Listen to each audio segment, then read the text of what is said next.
Toy Story 4 is directed by Josh Cooley, and this is the fourth installment of the franchise.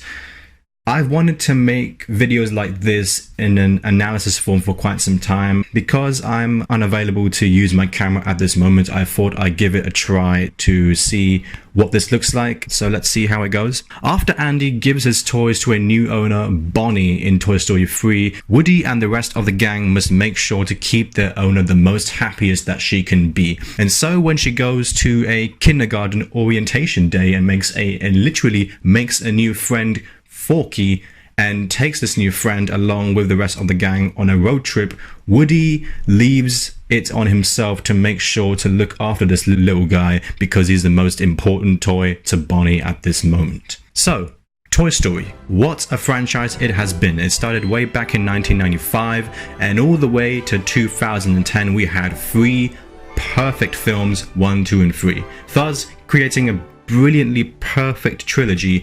But now we have a 4th film, which has terrified most of us into thinking why this is even necessary. Is there any point in this? Why go through the risk in ruining a series when things ended so amazingly in the 3rd film? And that's the thing, as a huge fan of the series, which was always part of my childhood, and it being a Pixar series as well, I was very excited and very optimistic, but I couldn't help but feel rather skeptical and somewhat worried going into this film. Let me show you some other things what I was worried about. The pre-production of this film, what was going on behind the scenes? John Lasseter, who directed the first 2 films of the series, was announced as the director. He was announced to come back for the 4th film, but then the film got delayed somewhere near 2016. John Lasseter stepped down as the director to leave Josh Cooley as the sole director, but also the writers of the project also left due to philosophical and creative differences that they had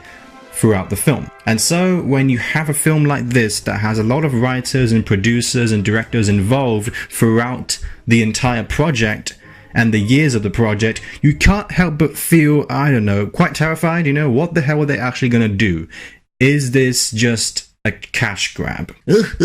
Money, money, money.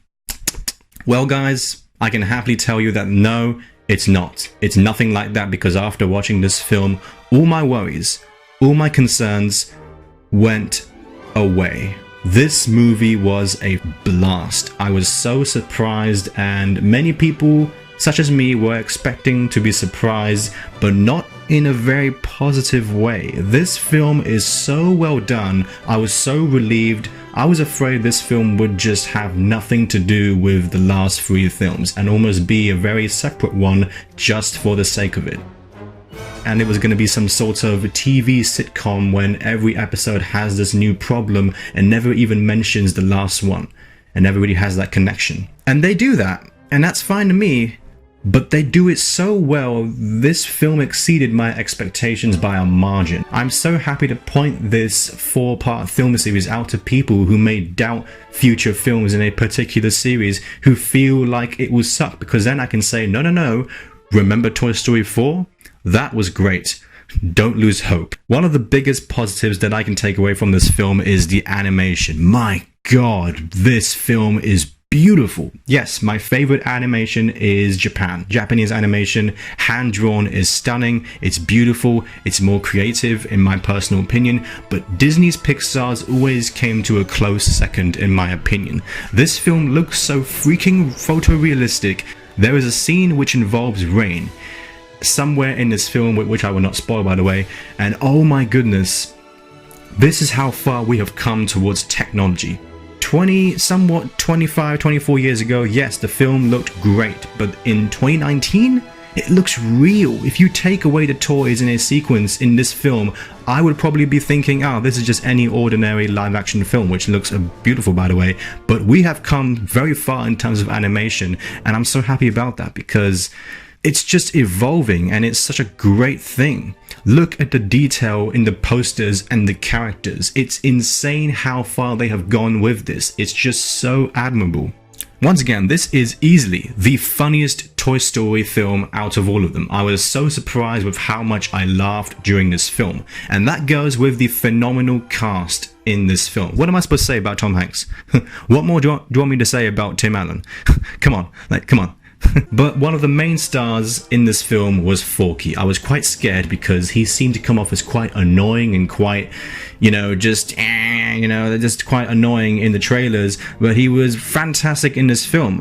He was a delight. He was an absolute delight in this film. You really do see Woody take on that fatherly role as he is taking care of this little guy, and he has absolutely no idea where he is. He has absolutely nothing to set out in his life. All he affiliates with himself is trash. And yes, that's a very dark thing, but Disney really do turn that around and make sure that the kids make sure to take this in as a very positive message. Bo Peep is also in this film, and she gets a massive upgrade in her character. She is one of the main characters in this entire film, and this is easily the best version of Bo Peep that we have seen in the franchise. In the first two films, she was just in the sideline, in the background. She had this sort of romantic thing with Woody, but it was hardly ever developed. In this film, the ongoing relationship between Woody and Bo is developed more. It's very sweet, and it's just a great thing to watch.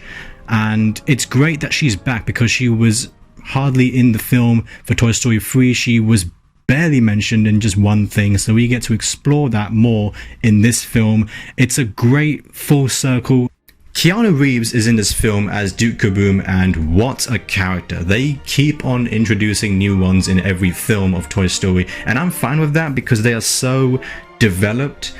Key and Peele are in this, and oh my god, if you are a fan of those two, especially the sketch comedies on YouTube that they keep on making, it will remind you of that and you will laugh more. There is a particular scene which involves these two characters and Buzz, and it involves a scene which they are trying to come up with some sort of strategy, a plan to take a key, to find a key. And the plans these two come up with just had me rolling, and the way that they visualize that in this film is so funny. It's so well done, and I just couldn't ask for more. One thing I didn't know if they would do as good as the other films is emotional impact, especially after Toy Story 3, because yeah, that was very tough. I'm not gonna cry. I'm not gonna cry. You're crying.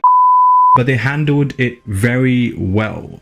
How were they going to link these films all together? And quite frankly, I was getting wrapped up about this just in the first scene of this film that makes you go, so they do have one more story to tell after all. This is not just for the sake of it. Maybe this was all part of the plan in the first place. And this film takes it to a direction that was quite unexpected for me.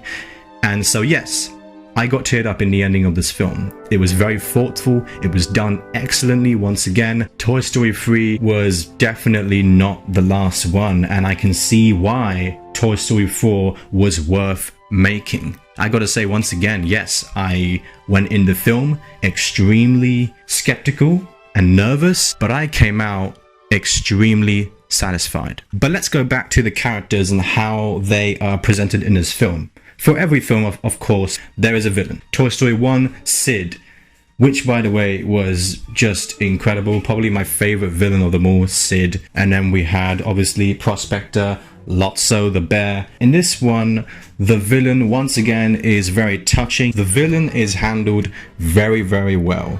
And I must say, this film takes it to some very dark areas as well. I'm not really gonna say all out horror, but there are some horror elements that they got me. They really did get me. And Toy Story, especially the franchise, they're not very new to this. The first one, cannibal toys.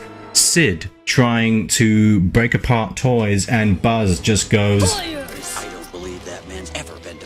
It's absolutely hilarious, but at the same time, it's so terrifying.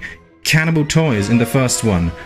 What is going on? In this one, there are quite a few popular film culture references in this film, especially from The Shining. If you really do pay close attention, there are these somewhat creatures, not really creatures, but toys that really do scare the hell out of me. And the way they are presented in the film, just being in the background, they really got me, and they really got me at the edge of my seat. For every Toy Story villain, there is always a backstory, and this one I was behind completely. I understood it, I understood its motivations.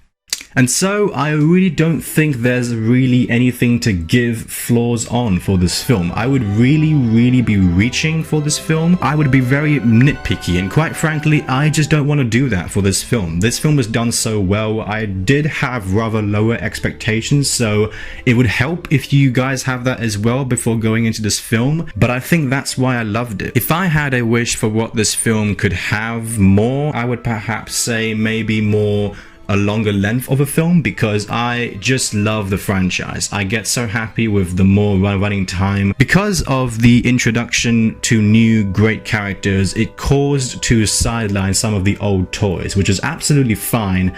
But if you've seen the other 3 films that included the majority of them quite a lot, you would notice that. Randy Newman's score, once again, is just absolutely heart-touching. It's so nostalgic. Once again, as soon as the Disney Pixar logo comes in, everything about it, you hear that music and it makes you go back into when you were just 8 years old, and I loved every second of it.